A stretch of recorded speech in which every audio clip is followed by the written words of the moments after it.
Personally हम लोग 2.2 पढ़ रहे थे। कुछ बहुत सा क्वेश्चन मैंने आपको बता दिया था उसमें से, ठीक है। जो क्वेश्चन बचे थे उसको आज हम देख लेते हैं।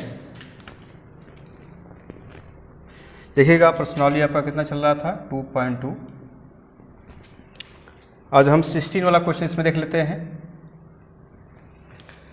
देखिए क्या दिया गया है, साइन इनवर्स साइन 2π/3 इसका मान हमसे पूछा जा रहा है। कैसे मान निकालते हैं इनको देख लेते हैं। साइन इनवर्स साइन 2π/3, जैसा कि हमने आपको बता दिया है कि साइन इनवर्स का मान किसके बीच होता है, -π/2 से लेकर किसके बीच होता है, π/2 के बीच होता है, ठीक है। ये आपको जानना पड़ेगा कि साइन इनवर्स का मान -π/2 से लेकर कहाँ तक, π/2 के बीच होता है। इसलिए इस वैल्यू को हम ऐसा पुट करेंगे ताकि इसके मान में कोई अंतर न आए। तो साइन इनवर्स इनको आप लिख सकते हैं कि साइन π-2π/3, इनको ऐसे लिख सकते हैं। ऐसे लिखेंगे तो इनके मान में कोई अंतर नहीं आएगा। क्यों नहीं आएगा? क्योंकि आप जानते हैं फार्मूला से कि साइन π-θ इक्वल टू क्या होता है, साइन थीटा। क्योंकि ये आपका सेकंड में पड़ेगा तो सेकंड में π-θ equal to sine theta. AS धनात्मक होता है आपका है। इस दशा से साइन 2π/3 को हम क्या लिख सकते हैं, साइन π-2π/3। और इनको हम जब इसको आप हल करेंगे या तो हमने यहाँ पे आपको फार्मूला एक और बताया है। क्या बताया है कि sine inverse sine theta equal to क्या हो जाता है, थीटा हो जाता है। अर्थात इस वैल्यू को आप साइन इनवर्स और साइन यहाँ से गायब हो जाएंगे, कैंसिल हो जाएंगे, π-2π/3 हो जाएगा। अब इनको आप एलसीएम लेके घटा सकते हैं, 3 हो जाएगा, 3π-2π। अब माइनस करेंगे तो क्या आ जाएगा, π/3। ये इसका आपका जवाब हो जाएगा, ठीक है। बात समझ में आ गई होगी। आगे चलते हैं। ऐसे ही 17 क्वेश्चन देखते हैं। देखिएगा लिखा गया है tan इनवर्स tan 3π/4। अब यहाँ आपको जानना पड़ेगा कि tan का मान किसके किसके बीच होता है, tan का मान किसके किसके बीच होता है। तो जो tan इनवर्स होता है इनका भी मान -π/2 से लेके कहाँ तक, π/2 के बीच होता है। कास इनवर्स का 0 से π के बीच होता है। तो इसलिए इनको भी आप ऐसा लिखाएंगे ताकि इनके मान में कोई अंतर भी न आवे। तो tan इनवर्स tan π- क्या लिखेंगे, π-। अब देखिएगा यहाँ पे हमें चाहिए क्या, 3π/4। अब π-θ लिख भी नहीं सकते हैं। अब यहाँ पर हम ऐसा वैल्यू रखेंगे ताकि 3π/4 हमारे मान में आ जाए। तो π/4 रखेंगे, ऐसा कर लेते हैं यहाँ पे tan π-π/4 घटाइएगा, 4π हो जाएगा, 4π में से π घटाएंगे कितना जाएगा, 3π/4। और यहाँ पे जब आप करेंगे ये घटाने से ये मान आपका आ जाएगा, मान में कोई अंतर नहीं आएगा। और π-π/4 जब करेंगे आप तो tan 180 - θ, अर्थात tan π-θ इक्वल टू आपका ये आप घटाएंगे तो यहाँ पे इसको घटा देंगे, फिर आपको यही मान मिल जाएगा। अर्थात इनके मान में कोई अंतर नहीं आएगा। इससे फ़ायदा क्या होगा आपका, तो हमने आपको अभी बताया था कि tan इनवर्स और tan थीटा इक्वल टू क्या होता है, आपके पास थीटा हो जाता है। ये आपका फार्मूला टाइप हो जाता है। तो इस प्रकार से इसको आप बता सकते हैं। क्या हो जाएगा, ये tan इनवर्स और tan कैंसिल हो जाएगा तो पाई माइनस कितना, π/4। एलसीएम ले लेंगे आप, 4 हो जाएगा। 1 से भाग देंगे तो 4 आएगा, 4 का मल्टीप्लाई करेंगे तो 4π माइनस पाई हो जाएगा, कितना आएगा, 3π/4। कितना आ जाएगा भाई, 3π/4। अब इसका मान जो है अगर हम ऐसे लगा देते हैं तो इनके बीच क्या आया, भाई माइनस पाई अपान 2 से लेके पाई अपान 2 के बीच होना चाहिए था। तो यहाँ पे यदि ऐसा हम लगाते हैं तो इससे इसका मान ज़्यादा हो जाता है, देख रहे हैं। तो इसलिए इनको हम यहाँ पे, ये तो हमने ठीक किया है, और इनके साथ ही साथ यहाँ पे एक मान इनका अप्लाइड और कर लेते हैं, जो हमने आपको पीछे भी बताया था। एक फार्मूला यहाँ पर हम और यूज करते हैं, क्या, tan pi minus theta equal to क्या हो जाएगा, माइनस tan थीटा। tan 180 अंश माइनस थीटा इक्वल टू क्या हो जाता है, माइनस tan थीटा हो जाता है। इस प्रकार से इनको आप क्या लिखवाएंगे हमसे, tan inverse tan minus pi upon 4। यहाँ से माइनस मैंने आगे लिखा हुआ है, तो माइनस आपका क्या आ जाएगा यहाँ पे, ये माइनस आपका आगे आ जाएगा भाई, यहाँ पे आएगा, क्योंकि हमने ये सूत्र ऐसे लिखा है ना, tan इनवर्स माइनस tan पाई अपान 4। अब इस दशा में जैसे ये लिखा हुआ है माइनस tan पाई अपान 4, ये मान तभी ये सूत्र आप इसको रख पाते जब यहाँ पे tan इनवर्स और tan होता, अर्थात इस माइनस को यदि हम अंदर ले जाएं तो क्या मान में कोई अंतर आएगा।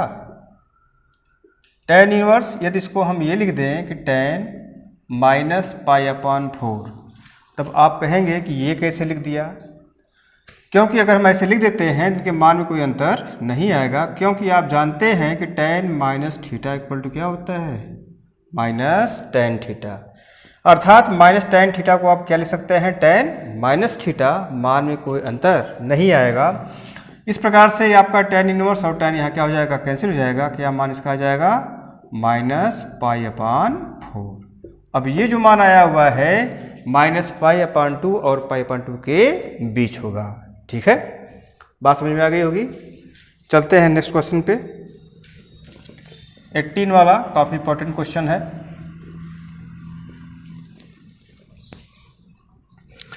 देखिएगा, tan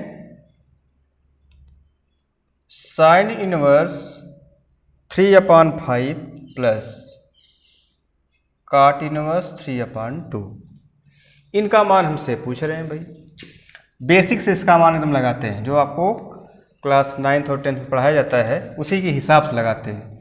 अब देखिएगा साइन इनवर्स 3 अपान 5 है और काट इनवर्स 3 अपान 2 है, तो हम चाहेंगे कि यहाँ पे आपका जो साइन इनवर्स 3 अपान आपका 3 अपान कितना है, 5 है, यह tan के रूप में चेंज हो जाए। कैसे चेंज करेंगे इसको, देखिएगा, मान लेते हैं कि sine inverse 3 upon 5 equal to क्या, थीटा, चाहे ए बी सी कुछ भी मान सकते हैं आप। तो 3 अपान 5 इक्वल टू क्या हो जाएगा, साइन थीटा। तो आप जानते हैं कि जो आपका ये मान है 3 अपान 5 क्या बोलते हैं, लंब अपान कर्ण बोलते हैं। चलिए इनको ऐसे लिख लेते हैं, 3 अपान 5 लंब अपान कर्ण। तो यहाँ से मान आप निकालना चाहते हैं tan का, देखिएगा एक राइट एंगल बना लिया, इसका मान लेते हैं यह थीटा है आपका, तो लंब कितना हो जाएगा इसका 3, कर्ण हो जाएगा आपका 5। अब यहाँ पे आप पाइथागोरस थ्योरम से मान भी इसका रख देते हैं ABC। पाइथागोरस थ्योरम से किसका मान निकालना पड़ेगा आपको, AB का मान। AB क्या यहाँ पर बेस है, आधार है, तो सीधे सीधे कर सकते हैं पाइथागोरस प्रमेय से क्या हो जाएगा, कर्ण का वर्ग इक्वल टू आधार का वर्ग प्लस लंब का वर्ग, है ना। तो आधार कितना हो जाएगा आपका भाई, AB का स्क्वायर, लंब आपका कितना है 3 का वर्ग, ये हो जाएगा 5 का वर्ग। ठीक है, हाइपोटेनस का स्क्वायर इक्वल टू बेस का स्क्वायर प्लस परपेंडिकुलर का स्क्वायर, तो 5 का वर्ग करेंगे तो कितना हो जाएगा 25, AB स्क्वायर प्लस 3 3 जा 9 आपका हो जाएगा। AB square equal to 25 minus 9 equal to कितना 16। देखिएगा तो यहाँ कितना हो जाएगा इसका मान, AB इक्वल टू √16, तो हो जाएगा इसका मान कितना 4। प्लस माइनस आता है लेकिन हमेशा यहाँ पर क्या मान लेंगे आप, धनात्मक मान लिया जाता है, अर्थात +4 लिखा जाएगा। अब ये करने के बाद आप यहाँ से tan थीटा का मान निकाल सकते हैं। tan थीटा इक्वल टू क्या होता है, लंब बटा आधार, अर्थात परपेंडिकुलर अपान बेस। ठीक है, तो मान इसका कितना हो जाएगा भाई? तो लंब कितना हमारे पास है? 3 है, 3/4। तो थीटा यानी tan का मान निकल गया कितना? tan theta equal to 3/4। तो theta equal to tan inverse 3/4। ये किसके मान के बराबर है? थीटा आपने क्या माना है? अतः बोल देंगे यहाँ पे थीटा का मान पुट करने पर, है ना, कितना हो जाएगा? साइन इनवर्स 3/5 इक्वल टू कितना? tan inverse 3/4। यानी साइन इनवर्स 3/5 के स्थान पे हम मान क्या पुट कर सकते हैं? tan inverse 3/4। और ये जो मान है आपका, ये आप tan के रूप में चेंज कर सकते हैं, क्योंकि आप जानते हैं कि cot इनवर्स 3/2 को क्या लिख सकते हैं? tan इनवर्स क्या, ये इसका उल्टा होता है, 2/3 हो जाएगा। कहाँ से आ गया? फार्मूला से आपका आ गया है कि cot inverse theta equal to tan inverse 1/θ कर सकते हैं। जब 1/θ करेंगे तो 1/3/2 हो जाएगा, ऊपर जाएगा तो 2/3 हो जाएगा। अब देखिएगा आगे, यहाँ तक आप करेंगे। अब इसके आगे देखिएगा साइन इनवर्स 3/5 के स्थान पे हम मान क्या पुट करेंगे? tan inverse 3/4। ऐसा देख रहे होंगे, tan इनवर्स 3/4 और cot इनवर्स 3/2 के स्थान क्या लिखेंगे हम? tan inverse 2/3। चलिए देखते हैं। ये करने के बाद आप यहाँ पे लिखेंगे। अब इसको मिटा देते हैं भाई। देखिएगा,